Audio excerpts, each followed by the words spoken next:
In India, where the memories of the survivors' culture are still relatively strong, we see the main symbol of the survivors, the swastika, literally at every step.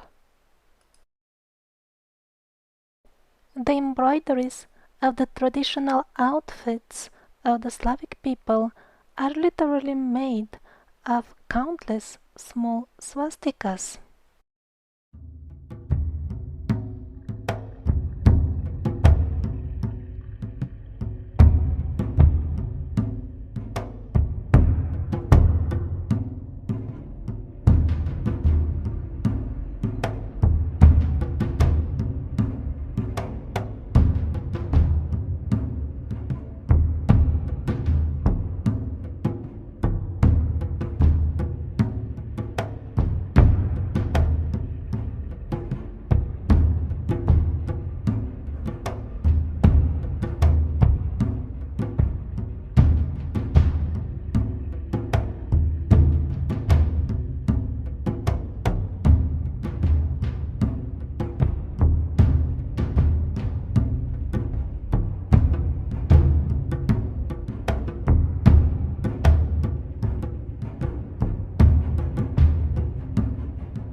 The swastika symbol is found on many Native American artifacts, on their blankets, designs, outfits, everywhere.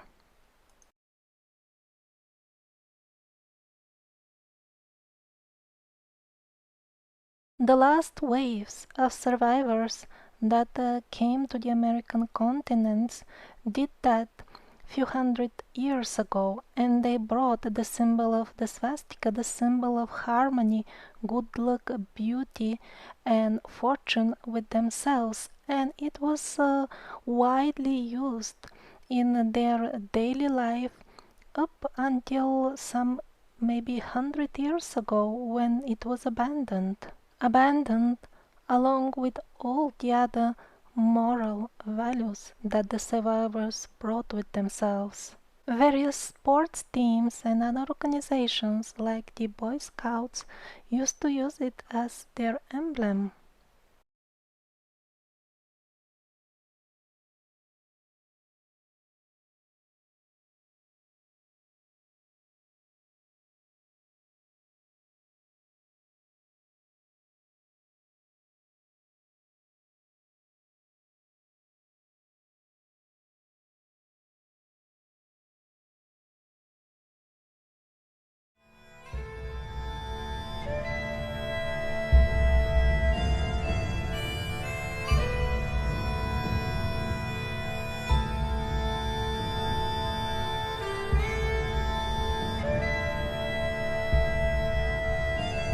The swastika is synonymous in the West with fascism, and its powerful association with hate, pain, and fear runs deep.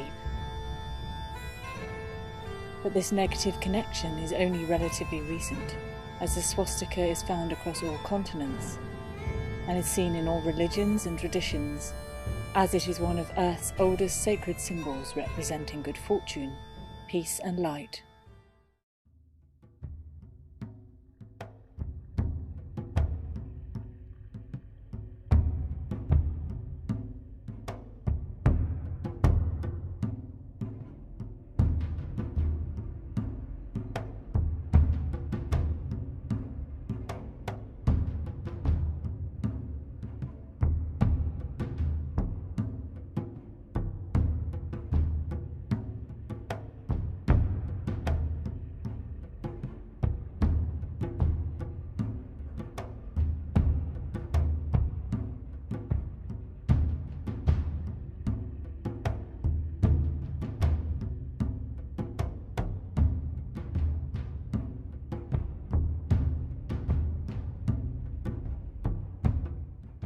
In Finland, the swastika is one of the state symbols till nowadays.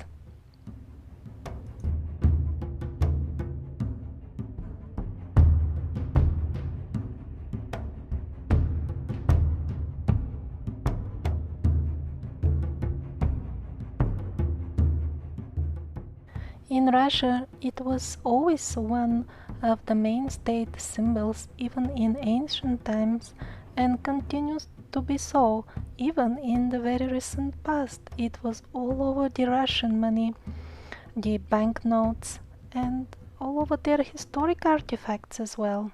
Kinds of governmental, regional and other symbols and stamps and everything else bear the sign of swastika in Russia.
And the swastika is not alone.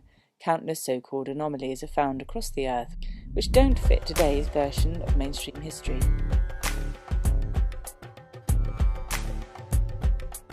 These include ancient artifacts, artworks, architecture and chronicles from across the world, which indicate our ancestors lived very different lives in the past from that which mainstream history tells us.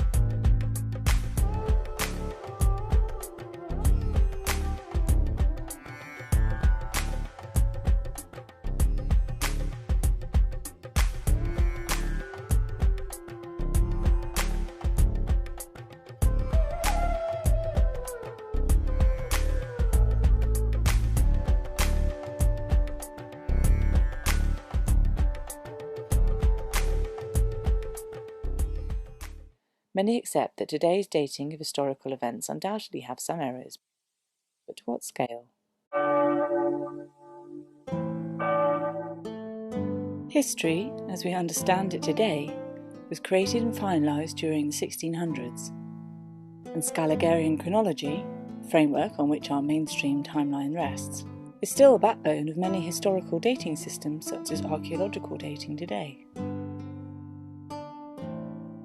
Our modern concept of medieval and ancient history begins in Europe in around 1580, with a series of fundamental works by Joseph Scaliger, a French religious leader. These works were then expanded on in 1630 by Denis Pateau, a French Jesuit theologian. Both men had a worship-like protectiveness over the biblical texts, scroll remnants and calendars they had inherited, and took it upon themselves to bring chronology to perfection, with absolutely precise dating, quoting the year, month, day, and sometimes even time of day for all the principal events in all of humankind's history. In 1583, Scaliger wrote Study on the Improvement of Time, which was a study of earlier calendars. In it he compared the calculations of time that had been done by various civilizations in antiquity and corrected what he considered to be their errors. Scaliger and Petau's groundwork showed the ancient chronology as a table of dates which were presented without any reasons given, as they were based on religious records in which both men had absolute faith. Scaliger, for instance, could not even conceive of such heresy as running a check on the chronology of the Holy Fathers. Indeed, he regarded the works of earlier biblical scholars, such as the Roman historian and Christian scholar Eusebius, as divine. It is true to say, the origins of modern historical dating rests in the bosom of the Catholic Church. Both Scaliger and Petau were supposedly the first to utilize astronomical dating techniques to prove their version of history, but they failed to use this method to critically analyze their information, only when it supported what they believed to be true. Nevertheless, Scaliger is regarded today as the father of the science of chronology and is considered to have placed chronology on a solidly scientific basis.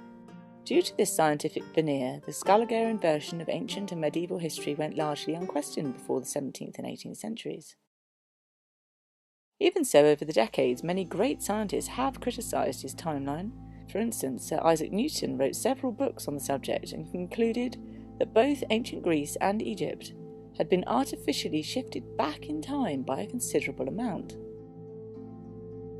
In the case of ancient Egypt, he found it had been placed well over 1,000 years back on the timeline from when it had actually occurred. Another well-respected British scientist, Edward Johnson, wrote, "We are a lot closer to the Greeks and Romans than we are told from the chronological tables, and called for a full revision of the entire chronology of both ancient and medieval history." But it was not until eminent Russian scientist and revolutionary Nikolai Morozov's work between 1907 and 1932 when a clearer picture of the scale of historical fabrication began to emerge. Morozov was working at the University of St. Petersburg, lecturing in chemistry and astronomy, when he formulated his method for chronological analysis, which was based on astronomical records of lunar eclipses. Using this system, it became clearly apparent to Morozov that much of both ancient and medieval history had been falsified on a global scale. Then, in 1973, Anthony Fomenko, a young Russian mathematician from the University of Moscow, revisited Morozov's work and decided this area required further research. 2, 1, 0.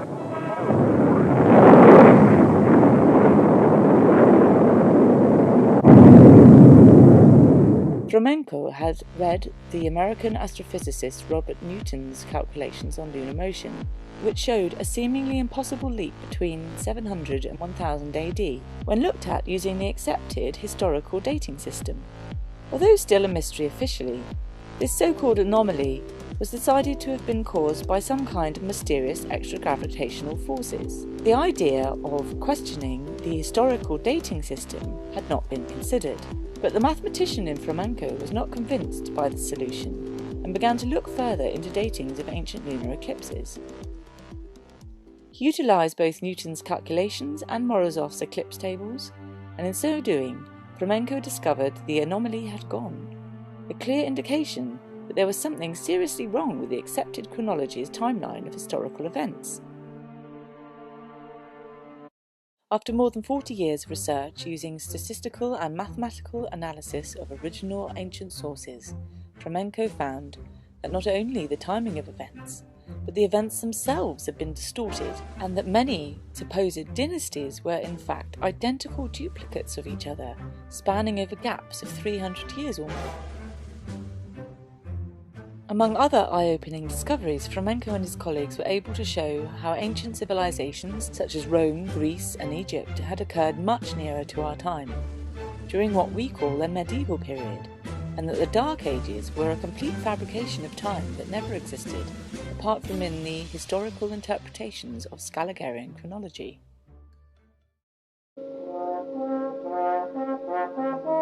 Moreover, importantly, these supposed ancient civilizations were not individual military empires with warring peoples that mainstream history would have us believe. In fact, all indications are of a generally peaceful and fair global civilization, remnants of which still existed up until only a few hundred years ago. Ancient empires as we know them were in fact in essence one in the same and all part of a global united empire.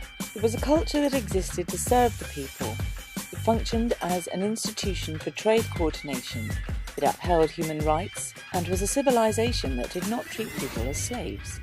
The ancient ruins of Greece are just one example of the architecture which was being built across the earth as part of one united culture.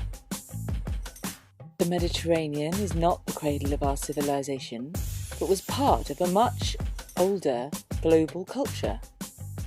Traditions from many nations have preserved information of our heritage, and by comparing ancient chronicles, geological records, and thousands of archaeological artifacts which don't apparently fit into mainstream history, we can gain valuable insights into our true past.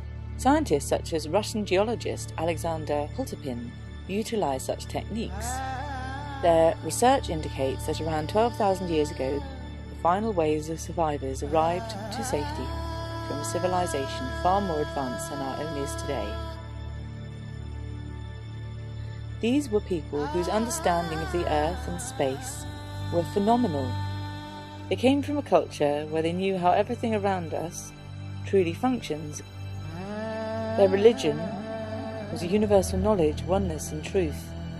Blind faith had no place in their world, as truth was abundant and accessible to all.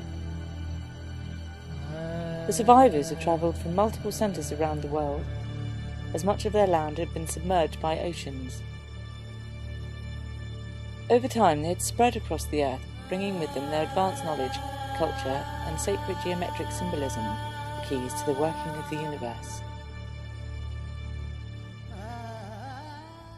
The survivors shared their culture with tribes they came into contact with, and although in a greatly diluted form, much of their knowledge was passed on.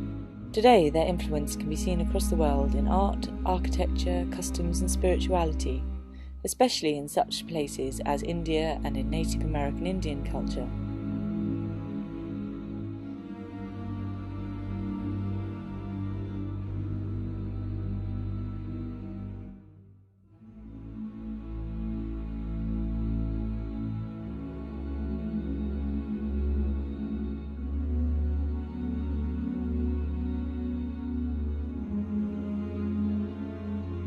The swastika is one of the most important original sacred symbols of the Empire of the Survivors. Although many symbols belonging to the survivor culture are still used today widely across the earth, the Christian cross, the Islamic star and crescent, the Jewish Star of David, and many more are sacred survivor symbols that once universally represented a united spirituality based on truth and old wisdom which was once widely understood. Whoa! What? Loss irreparable to mankind. What's happened, man? The fire has spread from your ships. The library of Alexandria is in flames.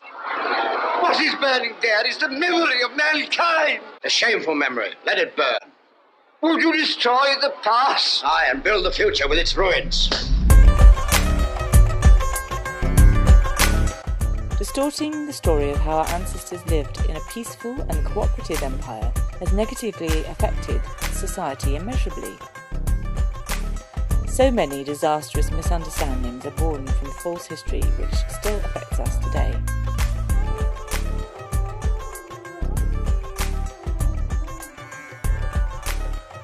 We have learnt for generations how empires always rule, how we have always been ruled, and that humans are naturally war-loving. In fact, the reality is that not so long ago, our ancestors were part of an open, fair and cooperative worldwide culture which was spread across the whole earth. Der Tag, an The Nazi obsession with the recreation of the Aryan race and the resurrection of an old imperialistic empire is a prime example of what damage a fictional history can have on future events. The attempted recreation of the Nazi ideal of an old empire which never actually existed would have unlikely been socially accepted if the truth about our past and the empire of the survivors had been known to the public. The truth that in our recent past we, as a people, had formed a united and cooperative empire without imperialistic indoctrination, the hate propaganda simply could not have worked as it did. We face grave problems today, but with a new awareness we can see how much of these still have their foundations in what we have been told our past represents, and what it makes us become. We are told we come from aggressive apes, are the most developed we have ever been, and that humans are war-loving and unable to self-organise. We now generally accept slavery as part of our everyday life through the monetary system, with virtually all of us are debt slaves, and if not, our country most certainly is. The global cooperative of the survivors' empire bears little resemblance to our version of empire. It served the people, encouraged free trade and honoured spiritual harmony, unlike our current system. In comparison to our forebears, we live in a candid-coated, debt-slave existence, an industrialised prison complex with invisible boundaries everywhere. But we believe in it. Oh, look back in history, we've never managed to do any better, have we? Let us start to believe in the real world, the one our ancestors would want us to inherit, one where the invisible boundaries of lies and entrapment fades, as we, the people of Earth, once again remember who we really are, what we are capable of.